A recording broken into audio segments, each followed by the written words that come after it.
What's going on YouTube? Florida Man Knives here with a quick video on the best fidget knives. I'm going to go over my top knives or knife types with the best fidget factor. So first one's going to be the Spyderco Manix2. Lightweight or regular, it's going to have this ball bearing lock. Yeah, the ball bearing lock is great. Overall, it's actually my favorite lock type from Spyderco and in general, but this one in particular with these little covers that protrude from the lock is what makes it so good. Additionally, you know, the Spyderco hole, you can open it with literally every single finger in your hand. I just did it, that's right, a pinky flick. Oops, as I mess up on the standard. But I mean, it's kind of hard to do it under the camera, excuse me there, but of course you can open it with just the lock. So fidgety. All right, anyways, moving on. Next one. Any type of axis lock, of course, but for me, the Hogue Able lock is by far the best.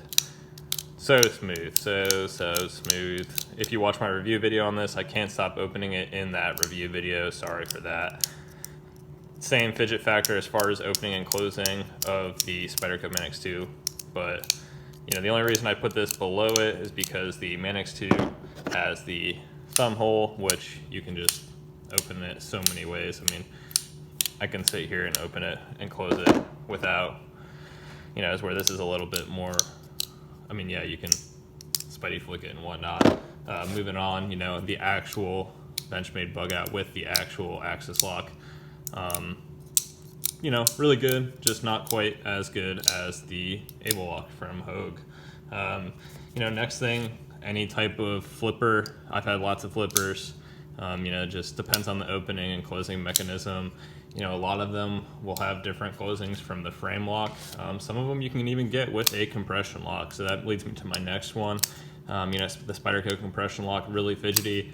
The only reason I leave it behind the axis locks and the Spyderco ball bearing lock is because here you can see I can open and close without really moving my fingers, is where this, you gotta move your index back, which can be a little bit more of a hassle, relatively speaking.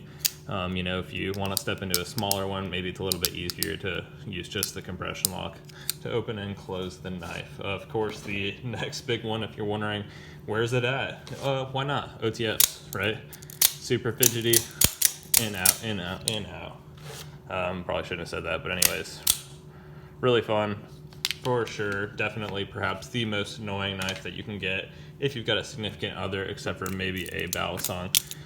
I mean, these are literally just a toy at the end of the day, unless you do want to get a live blade one, which, you know, I like. Not a lot of people do. Even this, I'm not going to flip with it, you know, do anything crazy with it, as opposed to a trainer or something even more fun like a Squiddy C. Yep, that's really it. Oh yeah, last thing.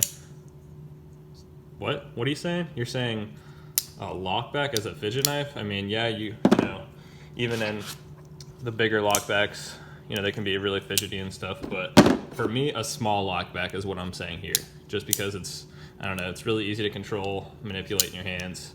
I don't know, if you have a knife broken in, you can kind of mess with it and do things you probably shouldn't do. Anyways, I guess that's the whole point of fidgeting with a knife, right? Let me know what your favorite fidget knives are in the comments below. The last one I can really think of would be just a true nice push button automatic. I mean, you can just do this over and over again, especially if it has that nice loud clacking sound. But anyways, my favorite one, if you don't have it, definitely get it, the Manix2 from Spyderco. Thanks for watching.